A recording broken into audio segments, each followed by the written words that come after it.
হগল মানে কদু গাছ লাগাইয়া কদু খাইয়া কদু শাক খাইয়া শেষ হয়ে গেছে। মুই ভাবে কদু গাছ লাগাই।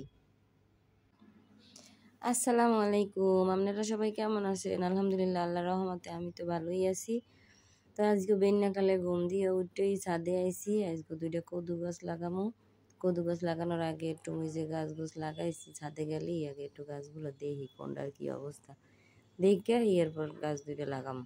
এই যে সারা দেখাইলাম। এখন এই যে আমি আগে একটুখানি বানাইয়ে রাখছি এই একটা বাক্সের মধ্যে, কতটি কাগজ মাগজ দিছি, পুরান কাগজ, কতটি বাদামের খোসা দিছি, চারদিক দিয়ে একটু আপডাল দিছি জানি মাটিগুলো পরে টুরে না যায়।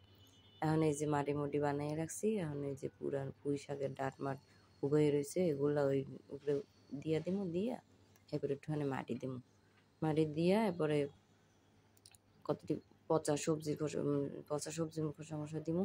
একটু মাটি দিয়ে নিলাম নিচে, যেন ওই সবজির খোসার মধ্যে তো অনেক পানি পানি হয়, ওই পানিগুলো যাতে এবার নিচে পড়ে না যায়। এই যে এই সবজির খোসাগুলা মুই ওখানের মধ্যে দিয়ে দেবো, দিয়ে ভালো করে বিছাই দেবো, দিয়া এরপর উপরে আবার কতটি মাটি মুটি দিয়ে দেবো।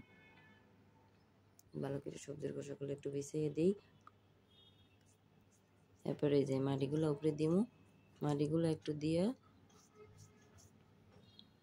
মাটিগুলো ভালো করে একটু চারিদিক ছড়াইয়ে দিমু, যেন সবজির খোসাগুলো দেখা না যায়। সবজির খোসাগুলো দেখা গেলে এবার ওর মধ্যে মাছি মুছি পড়লে এবার আবার পোক জনমের মতো পোক হইবে না, যাতে যাতে একটু দেখা না যায়। লেগে সুন্দর করে মাটি মুটি দিয়ে এখন এই লাউ কদু চারা 2টা ভালো করে একটু মই ছাড়াইলাম। এই যে 2 হাতের মধ্যে কদু চারা 2টা লমু, লইয়া এরপরে এমন করে ছাড়ামু যেন ভালো মাটি মুটি লগে থাকে না, হেনা লই এবার সব বাইরে হয়ে গেলে এরপর আবার ওই কদু চারা বাঁচবে না। এই যে আস্তে আস্তে আমি কোনো রকম একটু বাইর করে নিলাম, যদিও মাটি মুটি পড়ে গেছে কিন্তু ঠেকবে না, কিছু তো আছে লগে, সব তো করে নাই, এদি হইবে না। এবারে এই আমি ভালো করে এরম আস্তে আস্তে লইয়া এবারে এই মাটির মধ্যে উপরে বসাই দিছি। এখন এর চারিপাশে একটু আস্তে আস্তে 2টা সুন্দর করে একটু দিয়া কদু গাছ 2টা ভালো করে দিতে হবে, যেন লড়ে সরিয়ে না যায়। এরপরে এর মধ্যে আস্তে আস্তে পানি দিয়ে দিলাম, পানি দিয়ে এখন একটু ছায়া জায়গায় 2-1 দিন এরম রেখে দেবো, রেখে দিয়ে এবার আস্তে আস্তে একটু ঠান্ডা দিয়ে দেবো।